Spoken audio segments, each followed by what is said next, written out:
नमस्कार. गुढीपाडव्याच्या आणि मराठी नवीन वर्षाच्या सर्व मंडळींना खूप खूप हार्दिक शुभेच्छा. तर आज आहे गुढीपाडवा.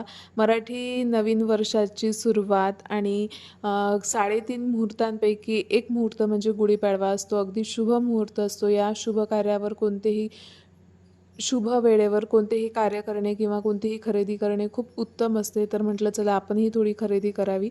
जोडवे घ्यायचे होते मला चांदीचे. तर म्हटलं चला चांदी येईल घरात, तर आज जोडव्यांची खरेदी केली.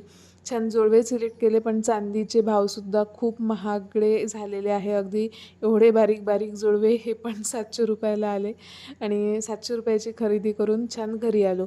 पण गुढीपाडव्याच्या निमित्तानं आता एक ठरवलेलं आहे की 3.5 मुहूर्त असो किंवा गुरुपुष्यामृत असो, तेव्हा काही ना काही खरेदी करावी. नाही सोन्या चांदीची तर तांबे पितळ्याची तरी खरेदी करावी. एखादी वस्तू तरी शुभ म्हणून आपल्या घरात आणावी, देवासाठी आणावी आणि त्याची छान पूजा करावी. याचे पॉझिटिव्ह रिझल्ट्स आपल्याला नक्कीच मिळेल. तर चला भेटू पुढच्या व्हिडिओमध्ये.